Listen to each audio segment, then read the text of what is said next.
Garraiolariek erregai litroko 20 zentimoko laguntza izango dute datozen 3 hilabeteetan, hala 14 orduko batzarraren ondotik, akordioa erdietsi dute garraiolariek eta Espainiako gobernuak. Besteak beste, Madrilek 15 zentimoko laguntza emango die erregai litroko, petrolio enpresek 5 zentimo. Gaur-gaurkoz laguntza ekainaren 30 arte izango da indarrean. Dena dela ez dute baztertu luzapenak egitea. Merkatuaren bilakaeraren arabera erabakiko dute hori.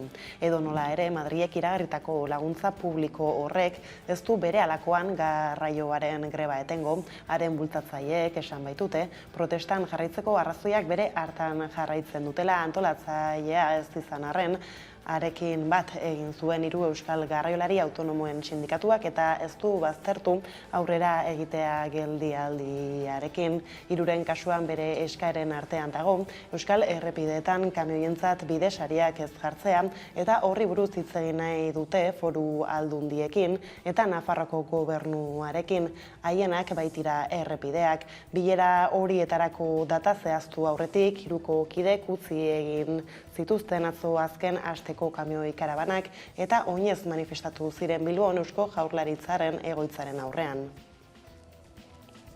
Arratsalde on guztioi era berean lanera itzultzeko asmo handirik ez dute erakutsi Euskal Herriko gune logistikoaren jarduna moteltzen ari direnek Bilboko portuko garraiolari autonomoen elkarteak. Garraiolari autonomoek uste dute Madrilen negoziatzen ari zena atzoko egunez ez dela beren aldarrikapen taula, patronal handien agenda baizik. Hain zuzen ere, patronaldi handi horiek ezartzen dizkiete lan baldintzak autonomo txikiei eta kexu dira ez dutela gaitasunik haiekin prezioak negoziatzeko. Arantxa Tapia Jaurlaritzako ekonomia garapeneko sailburuak berriz, garraiolariekin lortutako akordioa aurrera pauso garrantzitsua izan daitekeela iritzi du. Nik uste dut atzo lortu den akordioak obartgabean lortu denak honetara laguntzen duela eta egiturazkoak jarraitzeko eta lanean jarraitzeko modukoa dela. Hau da, gure ustez, izan daitezke gauza gehiago aztertu behar direnak, baina akordioak baditu gai garrantzitsuak garraiolarientzat, gure ustez behintzat, eta baldintzak hobetzeko modukoak izango direnak. Eta nolabait jarraitu behar baldin bada jarraitzeko, bai Jaurlaritza mailan, bai beste maila batzutan, baina aurrera urrats garrantzitsua izan daiteke. Bada grebak Izpide Arabako metalgintzako langileak kalera atera dira bart, mai negoziatzailearen bezperan mobilizazio berriak egin ditu Arabako metalgintzak, hitzarmen duin baten defentsan azken astetan egindako protesten dinamikari segida emanez. Oraingoan gaurko mai negoziatzailearen bezperan egin dute. Modu bateratuan LAB, ELA, Komisiones Obreras, USO, SK eta UGT sindikatuek deitu dituzte protestak. Negoziazioan 3 urte baino gehiago eman ondoren, azken bileran SEA patronalak izandako jarrera salatu dute sindikatuek besteak beste adierazi dute, lehen baino egoera makurragoak eta kapilarekin loturik gabekoak gura dituztela. Horrela patronalaren inmobilismoen aurrean borrokatzen jarraituko dutela, berretsi dute sindikatuek ondoko eskariak mahai gainean jarrita, soldata duinak lanaldia jaistea, azpi kontratetan subrogazioa, emakumeen diskriminazioa ezabatzea eta laneko osasuna bermatzea besteak beste.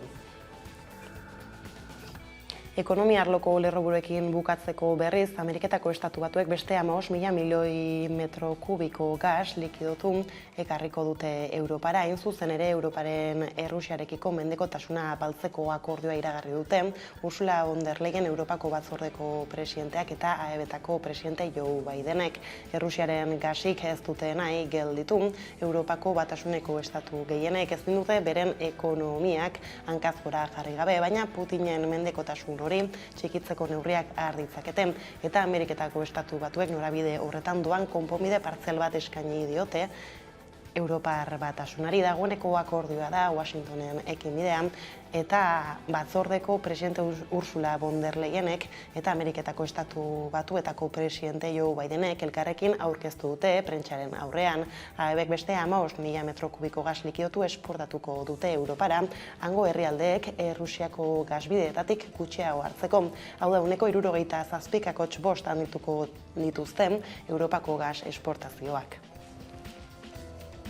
Eta gurera bueltan hizkuntza eskubideen behatokiak 1189 kexa jaso zituen 2021 urtean, horietatik gehienak 861 administrazioan izandako hizkuntza eskubideen urraketei dagozkien, gainerako 328ak sektore sozioekonomikoari dagozkio.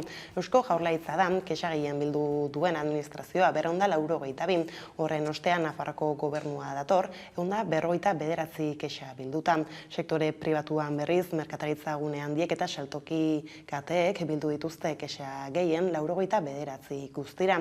Gaur egin dituzte datuok publiko Garbine Petriati, behatokiko teknikaria. Hizkuntza eskubideen behatokian 1320 intzidentzia jaso ditugu. Intzidentzia horiek jaso eta bideratu egin dira. 1320 intzidentzia horietatik 1189 kexak izan dira. Hau da, jasotako kasu guztien 180 baino gehiago kexak izan dira.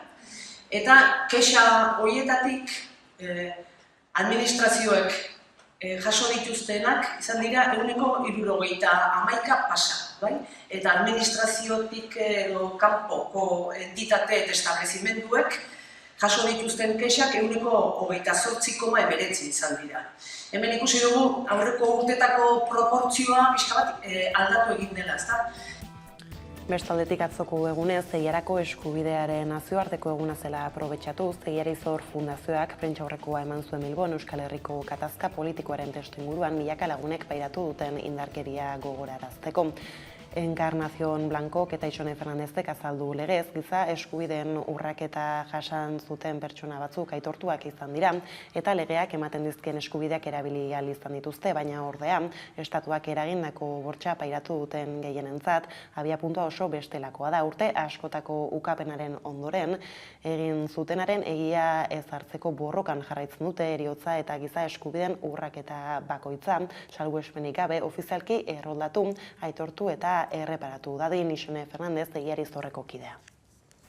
Zorionez, giza eskubideen urraketa jasan zuten pertsona batzuk aitortuak izan dira, eta legeak ematen dizkien eskubideak erabili ahal izan dituzte. Estatuak eragindako bortza pairatu dugun gehienontzat ordea, abiapuntua oso bestelakoa da. Urte askotako ukapenaren ondoren, egin zigutenaren egia sartzeko borrokan jarraitzen dugu. Heriotza eta giza eskubideen urraketa bakoitza salbuespenik gabe ofizialki erroldatu, aitortu eta erreparatu dadin. Eta eguneko lerroburuekin bukatzeko kulturan apirilaren batean emango zaio hasiera 2022ko Arabako bertsolari txapelketari eta ekainaren 11an amaituko da Gasteizko Europa Biltzar Jauregiko Maria de Maestu auditorioan. Ekaitz Elorriaga Arabako bertsozale elkarteko lehendakariarekin izan gara eta halaxe aritu zaigu izurriak bertsolaritzan izan duen eraginaz. Txukoa kriston muga dela, batez ere bertsogintza, denean bertsolari eta publikoaren arteko komunikazio lan bat. Eta ez duzunean publikoaren erantzun hori, bertsolariek esaten zuten oso arrara zuela. Musuko bati kantatzen, musukoz betetako plaza bati kantatzen. Lerroburuak horrela badira, gurean heldu beharreko beste gai batzuk ere. Usansolok Bizkaiko da 13. udalerria izan ala ez erabakiko du Domekan, desanexioaz galdeketa egingo baitute ez zidamu. 3 hamarkada baino gehiago daramatzate galdakotik bereizi nahian, kontsulta ez da lotestea, eta batzar nagusiek onartu beharko dute banaketa jarraian galdeketa minutu batean.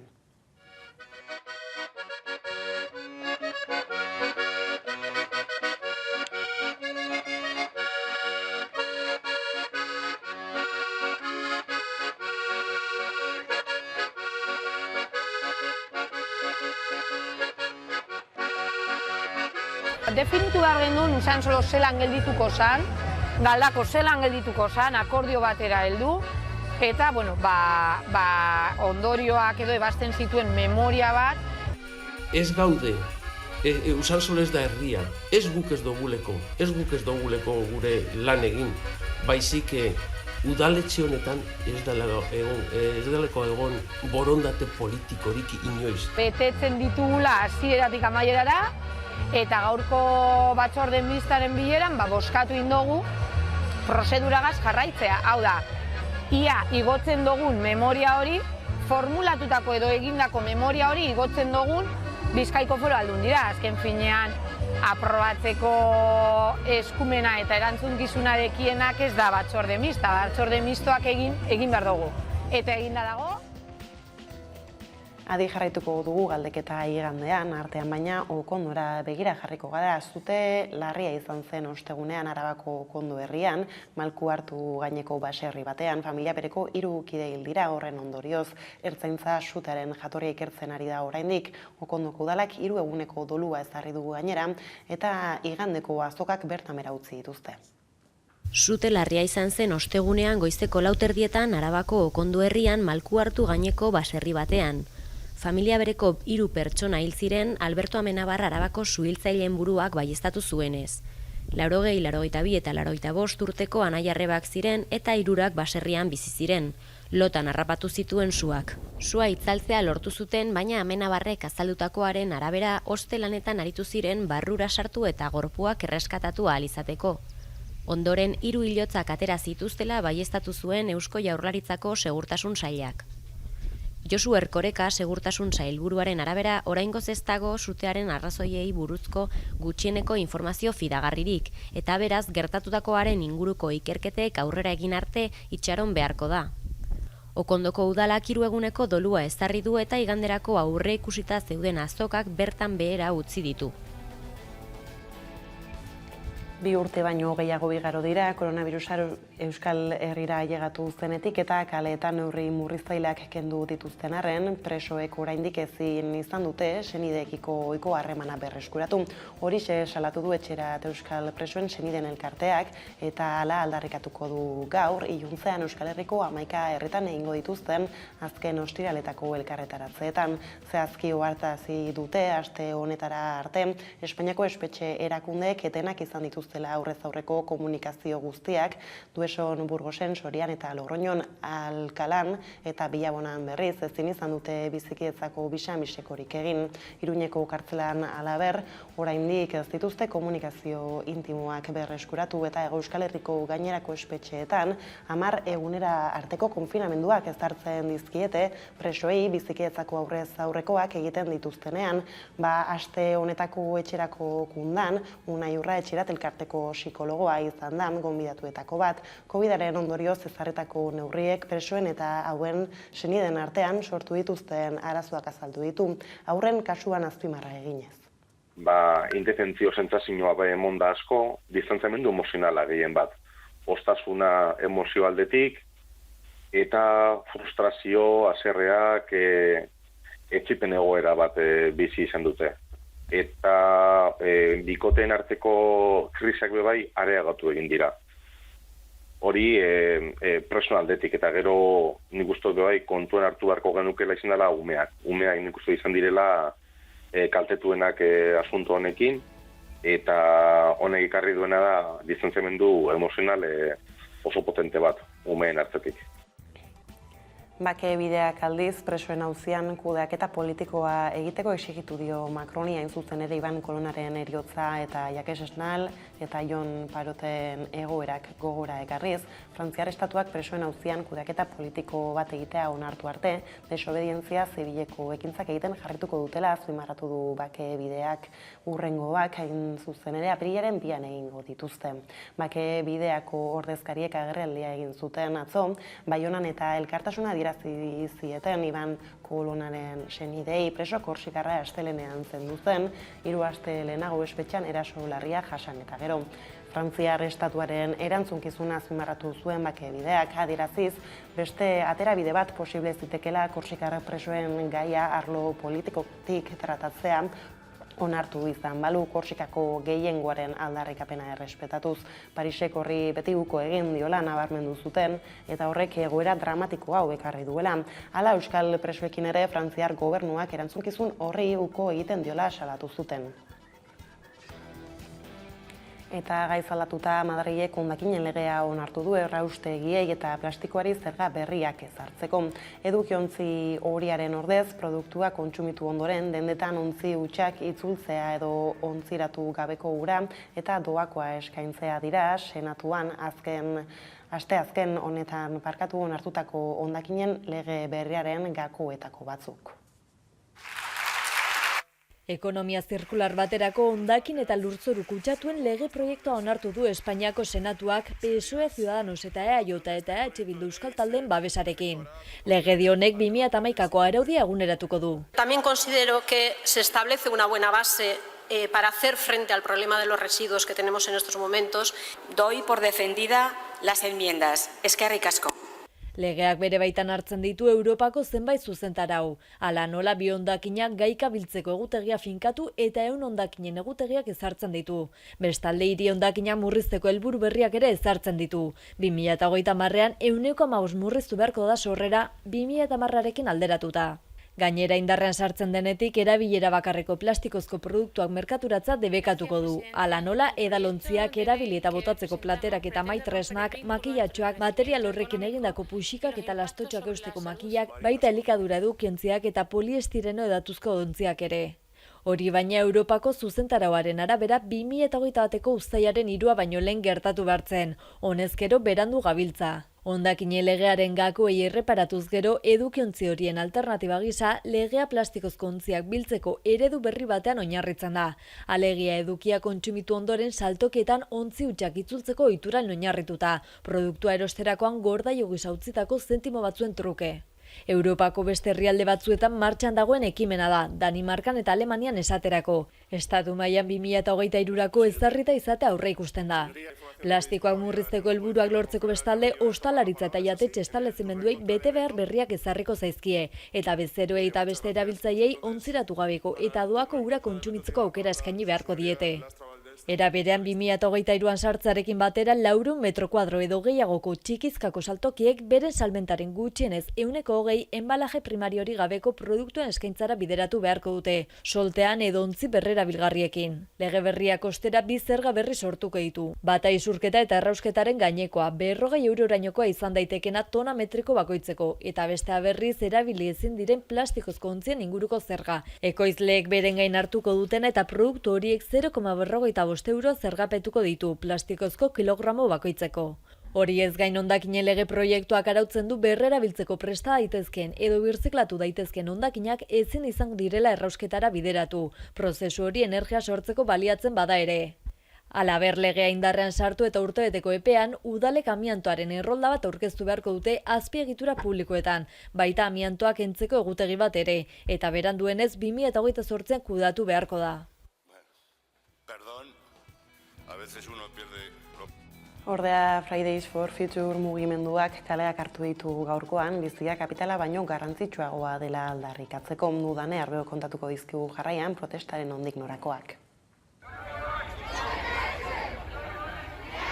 Fridays for Future ingurumenaren aldeko gazte mugimenduak kalera irten da beste behin. Ostiral honetan bizitza kapitalaren aurrean, lelopean botatuko gara kaletara. Mundu osoko hainbat hiritan elkartzen ari dira biziak, pertsonak eta ekosistemak kapitala bera baino garrantzitsuagoak direla aldarrikatzeko. Beste gizarte eredu bat biziaren kontrakoa ezen gizarte eredua nahi dutela esango dute eta esaten ari dira dagoeneko munduan barrena milaka gazte. Eta horrekin batera hainbat eta hainbat familia erentsi dituen txirotasun energetikoaren aurrean energia sektorea demokratizatu behar dela. Herri garatuak dira emisio globalen 92% sortzen dituztenak gutxi gora bera, eta justu herriz garatuak dira zaurgarrienak egoera honen aurrean, gutxien kutsatzen dutenak hain zuzen ere. Dagoeneko Australian, Bangladesen, Nigerian, Ugandan eta Italian besteak beste ekin diete mobilizazioei. Euskal Herrian Bilbon elkartuko dira arratsaldeko 6:30 eta Jesusen Bihotza plazan hasiko duten mobilizazio klimatikoa.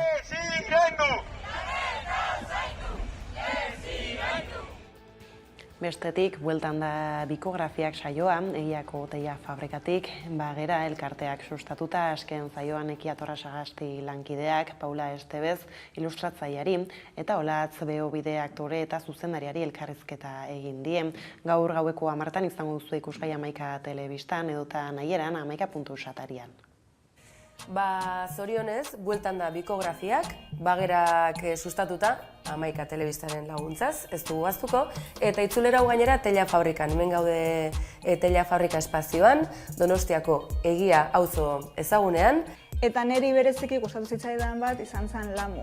ezagutzen zuten, hau animea zan baita ere japoniarra, eta zan protagonista emakumezkoa zan, eta estralurtarra eta boteretsua, eta horrek asko atentzioa ditu zian. Beti ere komik egintzan eta marrazki egintzan beti gizonezko protagonistak eta hori jaso izan ditugu. Eta orduan, guretzat referentea izan zen, baita ere horrelako pertsonaiak ikustea. Nire gustatzen zaizkit, pertsonekin eta lotuta dauden gaiak, gai sozialak eta gure egunerokoan eta pertsona anitzak ezberdinak bizi diren herri bat. Eguneroko horretan ditugun zailtasunak eta gure miserik eta gure parrak eta gure umoreak atera daitezken serieak. Hori gustatzen zaizkit. Eta idatzita badaude, eta hor bidean badago jendea eta prestatuta eta gogotsu.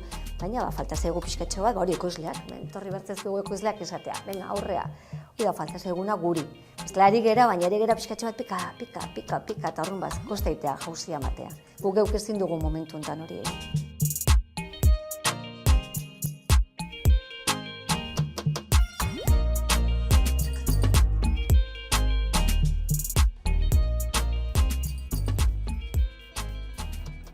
Eguesibarko udalak esan zuen korrika ez dela interes orokorreko ekitaldi bat eta horregatik ez zuen baimenduko erraldoien konpartsaren parte hartzea. Bada gaur korrika txikia egin dute, sarri gurenen eta euskararen aldeko aldarriz bete dira bertako kaleak. Dozenaka haur eta nerabek euskararen alde ekin dute lasterketa korrika txikian ikustezagun.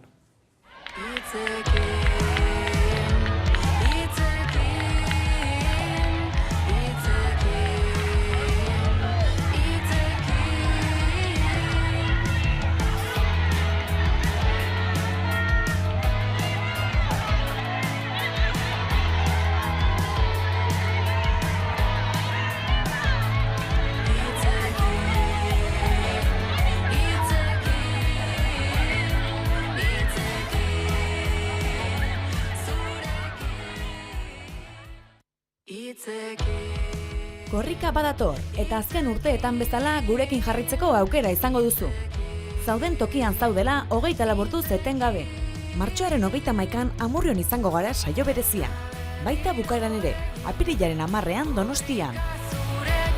Zuzeneko seinaleaz gain, orduz ordu korrika albistegiak eskainiko dizkizue Amaikak. Bidali bereziekin konexioak, korrikaren azken orduak eta aipatu beharreko guztiak. Iluntzean, korrika kilometroz kilometro saio berezia egunak utzitako onenarekin. Eta nola ez, korrika kantuz kantu atal berezia.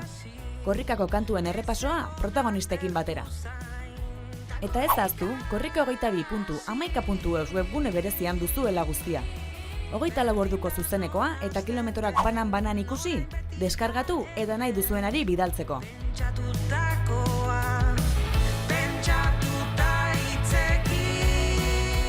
Aurten ere, korrika Amaikan.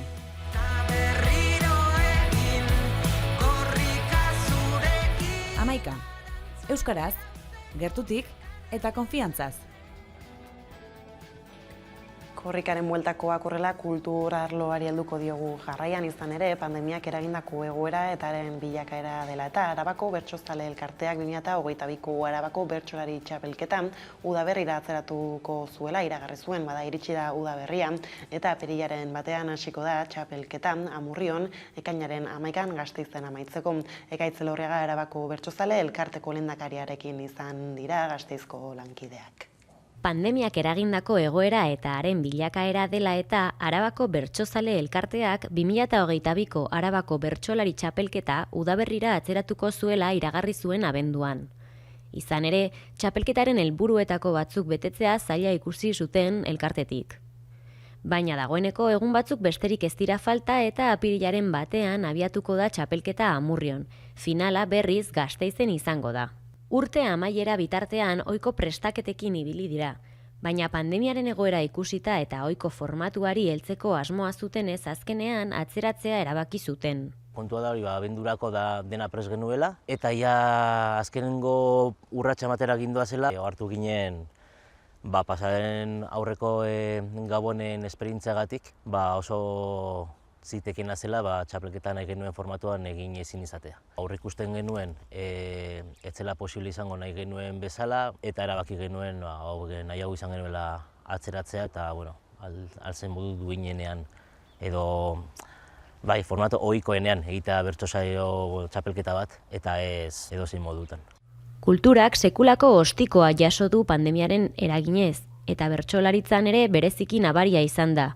Musukoaren derrigorrezko erabilera izan da bertsolariek gehien igarri duten aldaketa saioetan. Izan ere, arraroa egin zaie publikoaren erantzuna ezin ikustea. Denok bezala, 2008 jaso genuela lehenengo kolpe hori, eta bertsoak bagian askotan aretoko saioak izan da, eta normala publikoa eserita eta egoteko formatoan, bote prontoan bazirudien ondo egokituko zen kultur jardura bat zela. Gerora ordea hartu gara musukoa kriston muga dela, batez ere bertsogintza denean bertsolari eta publikoaren arteko komunikazio lan bat. Eta ez duzunean publikoaren erantzun hori, bertsolariek esaten zuten oso arrara zuela. Musuko bati kantatzen, musukoz betetako plaza bati kantatzea. Hortik aurrera, egoera balmentzen zuen enean, aldugun guztia egiten saiatu gara, eta horren erakuleiora txapelketa bera ere, da hori ikusi beharko da ere gaitegiak zeterako ematen duen, baina egoera dera da, eta imaginatzen dut jende asko izango duela asko esateko ere. Badaguneko kontuak horrela iritsi gara albistegiaren amaierara gaurkoan korrikaren aurtengo kantuarekin utziko zaituztegu hitzekin. Hala motorrak berotzen hasteko balioko dizuelakoan, besterik ez uraldetik hauek izan dira eguerdiak gurean gaur utzi dituenak. Guztiak eta gehiago nahi duzuen aldiro, 11.eus atarian ondo izan eta bihar arte.